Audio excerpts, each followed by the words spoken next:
साबिक वज़ीर ख़जाना डॉक्टर सलमान शाह साहब हमें प्रोग्राम में ज्वाइन कर चुके हैं, उनको वेलकम करते हैं, वो हमें समझा सकेंगे। डॉक्टर साहब, ये इतने पैसे जो हर साल टारगेट रखा जाता है, ये इसी वजह से रखा जाता है ना कि प्राइस अगर फ्लक्चुएट करें, कहीं पर आवाम को रिलीफ देना पड़े तो हम दे सकें। जी बिल्कुल, ये आवाम की रिलीफ के लिए तो नहीं इकट्ठा किया जाता। ये बेसिकली हुकूमत जो है अपने अखराजात पूरे करने के लिए इकट्ठा करती है।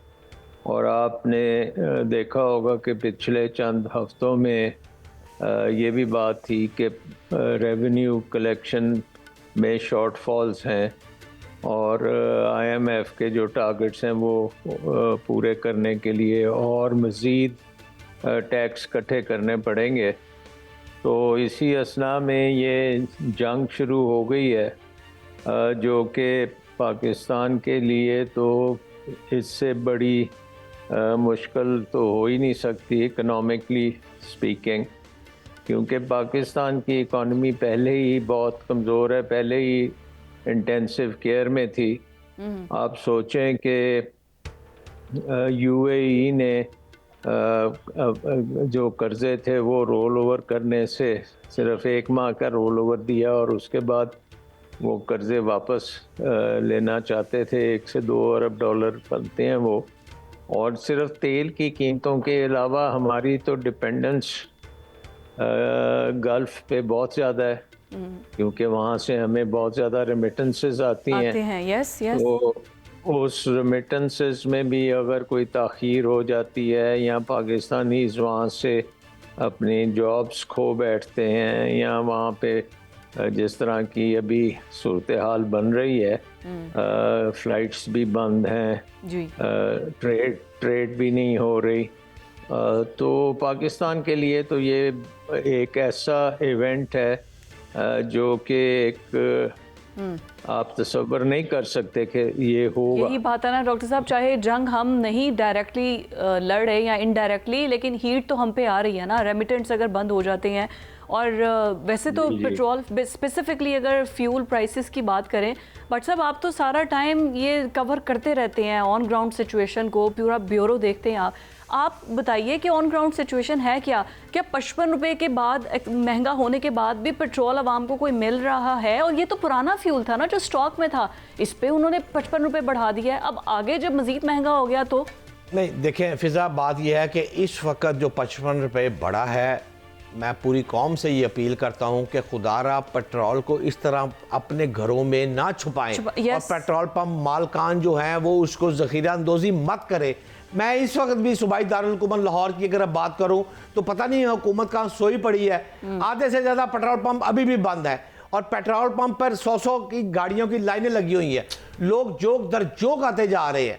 लेकिन सवाल यहाँ पर यह है कि ये जो गवर्नमेंट ने कदम किया, ये इसहाक़ साहब, अली परवेज़ मलिक साहब की प्रेस कॉन्फ्रेंस आ गई, उन्होंने वाज़ेह कर दिया हमारे पास इतना पेट्रोल है, हमने 23 दिन का 38 दिन का हमने उसको खींच के 45 दिन पे लेके जाना है, इसलिए प्राइस बढ़ाई है, आप ज़रा उसको कम इस्तेमाल करें। लेकिन हम दोनों से ज़्यादा इस सारे काम को डॉक्टर साहब समझते हैं। तो सलमान शाह साहब, मैं आपसे ये जानना चाहता हूँ कि जो मेरी पेट्रोलियम मसनूआत के एक मुक़्तदर शख्सियत से बात हुई है तो मैंने उसको कहा कि आप ये क्या कर रहे हैं, तो उसने मुझे कहा है कि जो कीमत है वो कार्गो की बुनियाद पर नहीं बल्कि आलमी मार्केट के उस बेंचमार्क और एक्सचेंज रेट के मुताबिक मुकर्रर की जाती है। अच्छा, जबकि आवाम में ये तासर पाया जा रहा है कि जनाब इन्होंने सस्ता तेल लिया हुआ था, अब हमें महंगा करके दे रहे हैं, हम लुट गए, हम मर गए, हमारे साथ ज्यादती हो रही है। मैं आपसे जानना चाहता हूँ कि असल बयानिया है क्या, आप तो समझते हैं, हकीकत क्या है? सस्ता तो उन्होंने लिया था, अब महंगा करके बेच रहे हैं। और आखिरी साथ ये भी जरूर बताइएगा कि इम्कान है कि अगले 10-15 दिन में 50 रुपए और बढ़ेगा। डॉक्टर साहब देखें, आई थिंक एक तो बात ये है कि हुकूमत इस वक्त एक कोने में फंस गई थी, क्योंकि अगर वो ये कीमत ना बढ़ाते तो एग्जिस्टिंग जो स्टॉक्स हैं उसका तो ज़ख़ीरा अंदोज़ी हो जानी थी, उसने आना ही नहीं था। तो जितनी डिले आप करते उतनी देर लाइनें और ज़्यादा हो जाती। मसला ये नहीं है कि इन्होंने 55 रुपये बढ़ाया या 100 रुपया बढ़ाया, ये तो इनको बढ़ाना पड़ेगा। मसला ये है कि पाकिस्तान की इकॉनमी इस सिचुएशन में फंसी क्यों है, क्योंकि देखें अगर पाकिस्तान की इकॉनमी के जो रिज़र्व्स हैं इस वक्त हमारे, वो पाकिस्तान की इंपोर्ट्स के ज़्यादा से ज़्यादा 2.5-3 माह के इंपोर्ट्स के बराबर हैं। और उसूली तौर पे ये बहुत खौफनाक लेवल है। उसूली तौर पे कम से कम 5 महीने के हमारे पास रिज़र्व्स होने चाहिए थे। और ये हुकूमत अब तीसरा साल IMF प्रोग्राम में कर चुकी है, नया प्रोग्राम भी कर रही है। तो अभी तक ये क्यों नहीं रेजिलियंस आई, क्यों नहीं पाकिस्तान के रिज़र्व्स 5-6 महीने की इंपोर्ट्स के बराबर हुए? क्योंकि अगर हमारे रिज़र्व्स 5-6 महीने के होते तो 1-2 महीने में इस तरह की डिसरप्शन अगर आ भी जाती तो हम उसको आराम से नेविगेट कर सकते थे। लेकिन अब हमारी सिचुएशन ये है कि हम पहले ही ICU में हैं, अब हमें और एक धचका लगा है, तो अब हम क्रिटिकल मोड की तरफ जाएंगे। तो अभी भी सर कोई गुंजाइश बाकी है? आपको लगता है कि हुकूमत अब एटलीस्ट इस तरफ आएगी जो आप मशवरा दे रहे हैं? नहीं, अभी तो ये इस तरफ आने के लिए ये वो वक्त था जब हुकूमत को कहा जा रहा था कि आप अपनी जो डाउन साइजिंग करें, आप बड़ी मिनिस्ट्रीज़ को कुछ बंद करें, कोई फालतू डिपार्टमेंट्स बंद करें, अपने अखराजात बंद करें, आपका डेवलपमेंट प्रोग्राम और एनुअल डेवलपमेंट प्रोग्राम को ज़रा पोस्टपोन कर दें कुछ सालों के लिए, ताकि आपके रिज़र्व्स बिल्ड अप हो सकें, आप में कुछ फिस्कल स्पेस मिल सके और आप अपनी प्राइवेट सेक्टर को रिलीफ दे सकें। क्योंकि इस वक्त तो ये देखें ना, हमारी इंडस्ट्री के लिए भी एक शॉक है। पहले ही वो दबी हुई है, अब उसको और महंगी बिजली भी महंगी होगी। और डॉक्टर साहब कथा कलामी की माजरत, फिजा मेरा ख्याल है ब्रेक पे जा रही है। क्या आप समझते हैं कि आने वाले दिनों में जंग जारी रही तो मजीद पेट्रोल पाकिस्तान में बढ़ेगा और हुकूमत को मशवरा देना चाहे तो जरूर दीजिएगा डॉक्टर साहब?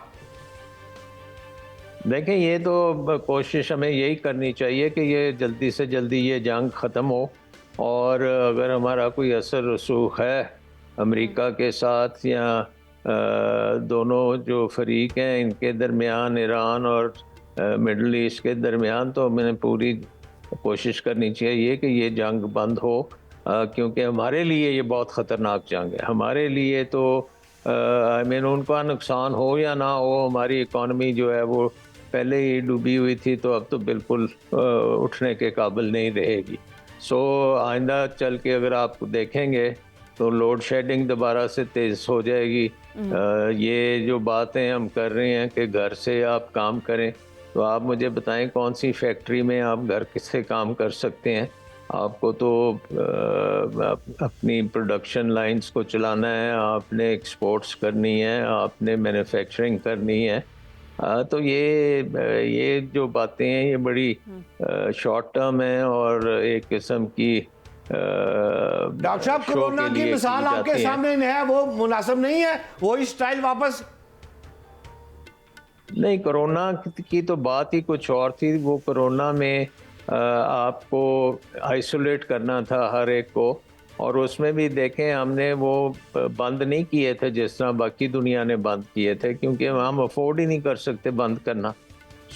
आई थिंक बहुत माइनर सी बंदिश आप कर सकते हैं। आप जो HSN कॉलेज या बीकन हाउस स्कूल, यहाँ तो आप बच्चों के पास डिजिटल सारी चीजें होती हैं, तो वो घर से कर सकते हैं थोड़ी देर के लिए। मीटिंग्स वाला लेकिन काम हमारे स्कूलों में तो कोई डिजिटल नहीं है, ऑनलाइन कर सकते हैं, बट प्रोडक्शन यूनिट्स जैसे आप कह रहे थे कि वो बंद नहीं होते हैं। बट सर आप ईरान देखिए जो कि जंग में मौजूद है, वहाँ पे ऑयल प्राइसेस इंक्रीज नहीं की। अमेरिका जो कि बॉम्ब डायरेक्ट बरसा रहा है ईरान पर, वहाँ पर इस तरीके से ऑयल प्राइसेस हिट नहीं की। हम अभी जंग का हिस्सा भी नहीं है, लेकिन फिर भी हमारे यहाँ पर ऑयल प्राइसेस बढ़ी हैं और अभी खदशा है कि मजीद बढ़ जाएंगी। देखें, एक तो ये है कि ईरान बहुत बड़ा मुल्क है, वो गज़ा की तरह नहीं है कि छोटी सी पट्टी है और उसको वो नेस्तनबूद कर देंगे। ईरान बहुत बड़ा है, उस पर अगर बम बरसते भी रहेंगे तो उनको ज़्यादा उस तरह का नुकसान नहीं होगा जैसे हमने गज़ा में देखा कि सारा कुछ मलियामेट हो गया। तो वो तो उनकी तेल क्योंकि डोमेस्टिक है तो तेल में तो उनको कोई मुश्किल नहीं आएगी। हाँ ये है कि वहाँ पे जब इंपोर्ट्स नहीं होंगी, खाना पीना वहाँ पे ज़रा मुश्किल होगा क्योंकि बाहर से आता है। इसी तरह गल्फ़ स्टेट्स में भी खाना पीना बाहर से आता है, गल्फ़ स्टेट में तो पानी भी बाहर से आता है। तो ये गल्फ़ में ज़्यादा इसका नुकसान होगा। ईरान जो है वो तो तैयारी करके बैठे हुए हैं कि वो 40 साल से इसी दिन का उनको पता था कि एक दिन ये आएगा। तो अब वो देखते हैं हम कि वो उनकी कितनी तैयारी है, लेकिन हमारी तैयारी नहीं है।